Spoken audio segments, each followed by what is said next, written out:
поэт, автор, много, наверное, я могу найти метафор, Гродненского областного отделения Союза писателей Беларуси. Для вас свои произведения читает Дмитрий Родиончик. Стихотворение называется «Баллада о разбитом корыте». Вновь пробил час намерений благих, соблазны источая с новой силой.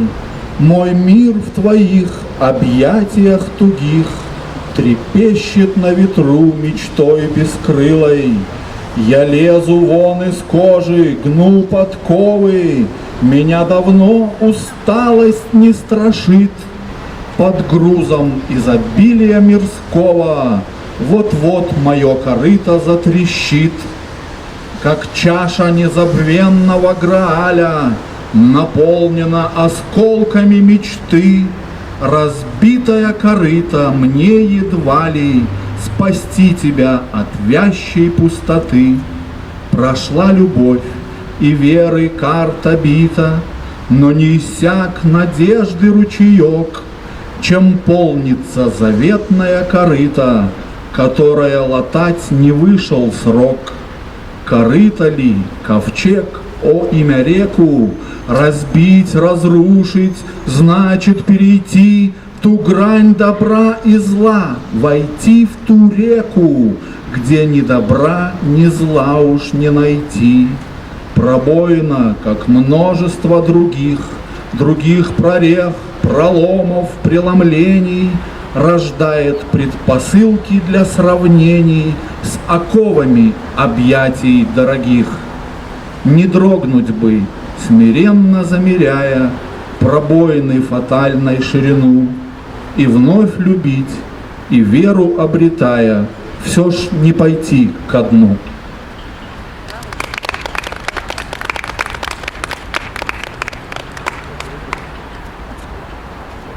Стихотворение называется «С чистого листа».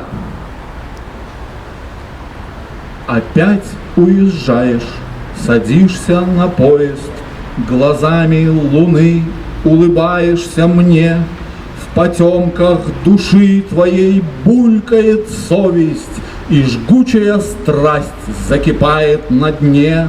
Как нынче безвольно доверчивые звезды, шарахаясь в стороны, мечутся дни. На пару кусков старых рельсов полозья разрежут твой город и небо над ним. И я, отправляясь безоблачным утром в свой путь, оставляю незапертой дверь, чтоб следом за мной надоевшим маршрутом ушли поезда, увозя груз потерь. Нелепую дань прошлогодним обидам, речам и поступкам, осевшим на дне. Пусть стаду баранов приснится коррида, а ты, уезжая, привидишься мне. Все кажется, что мы во сне неглубоком, все просто и ясно на белом листе. Вослед за тобой полетят эти строки, и громом на финишной грянут черте.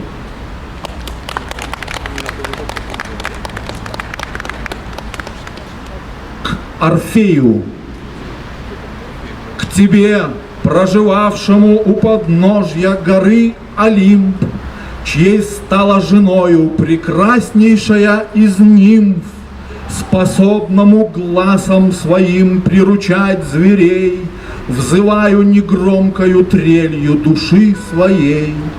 Тебе, о фракиец, на лире игрок пиит, от власти Олимпа сквозь темень веков сокрыт. Я будто молитвой, хотя ты к молитвам глух, взываю строкою, прочитанной робко вслух. Послушай меня, не касаясь волшебных струн, нельзя допустить, чтобы Зевса сразил Перун, и слогом пронзив непролазную толщу лет, презрев Диониса, мы страсти сведем на нет. Руном золотым усмиряешь ты гнев богов, а пением огонь преисподней гасить готов. Аид с Персифоной тобою восхищены, и в смерти жены твоей нету твоей вины. Пока мы в фаворе еще у богов и нимф, и верно сгодимся на что-то и без молитв, мы в сговоре с солнцем, с владыком семи морей. Спасай же свою Эвридику от зла скорей. Все думаю, лира, что слышат в игре твоей, и в строчках моих, что потомки прочтут Орфей.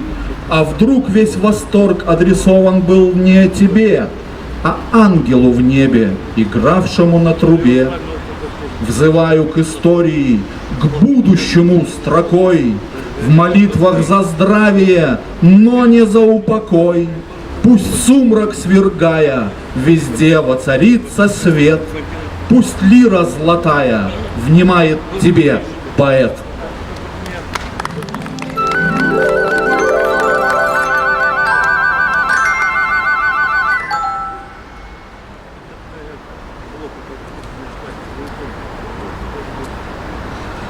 И еще такое стихотворение, которое называется «Аврора». Ну, наверняка вы знаете Аврора, богиня утренней зари, античный персонаж. Я вижу в небе имя твое, читаю надписи на струнах дождя. Мы спотыкаемся об имя твое, вдруг из зенита в сумрак войдя. Ты будешь с нами холодна, но проста, своею легкостью сгущая тона. Один из нас в твои вопьется уста, другой глаза твои иссушит до дна. Не часто встретишь имя твое, оно как эхо, как луч света во тьме, а мы стоим под ним и славим его, где запах прошлого сгорает в земле. Любовь вчерашних долговечней всего, любовь как пашня, запрягайте коня. Когда даст всходы, позовите меня, на мне болтаются оковы грехов, коптится небо в пелене облаков, провозглашаю мир во имя твое. Лесные птицы вдруг услышат мой крик, все станет мертвым, станет злом в один миг. В тепле ее несбывшихся чувств мы ищем кров и праведный путь. В ладонях ветра отсырели поля, под шаг ложится чуть живая земля. Они не слышат даже сердца в груди, посланцы ветра, у них все позади. Я вижу вновь тебя, святой и немой, с высот небесных окунись в мою боль. Тебя рисует в холод мудрый огонь, и ты смеешься, возвращается зной. Я знаю душу, но не имя твое. Зимую тихо, в снег уткнувшись лицом, в той тишине твои шаги не слышны. Придет весна и пустит небо на слом.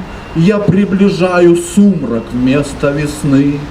Вчерашний день был слишком долг и хмур, вчерашний путь был так же свят и далек.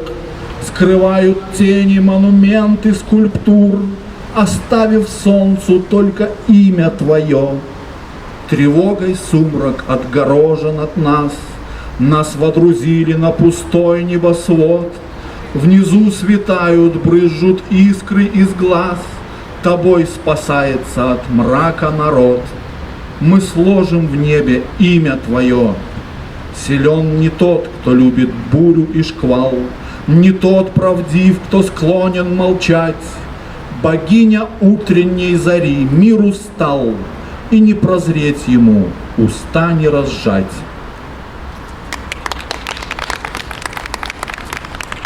Спасибо за ваши аплодисменты. Когда звучат аплодисменты для поэта, это означает, что на нем еще рано ставить крест.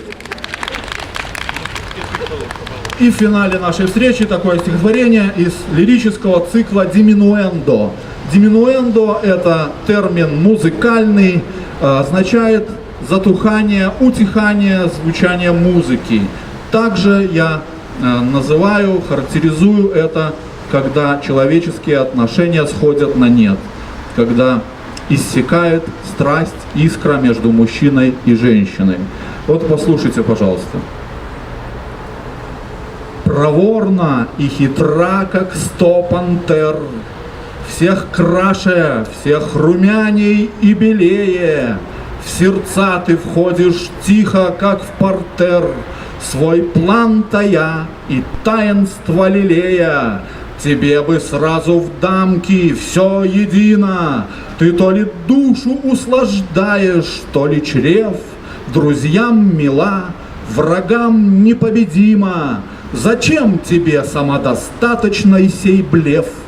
Ведь здесь и так тебе поверили давно, толпу зевак красою ослепила. Не все ли им у ног твоих равно, то райский сад или братская могила?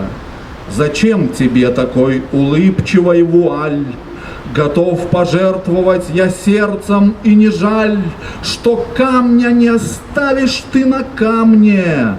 Твоя таинственность, как Божий день, ясна мне. Все забери, но святости душевной не тронь, увы, учить мне не впервой.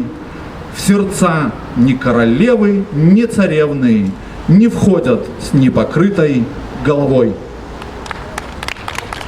Спасибо, спасибо за внимание, всего вам самого доброго, добра, здоровья и мира. Будем вместе. Писатели.by.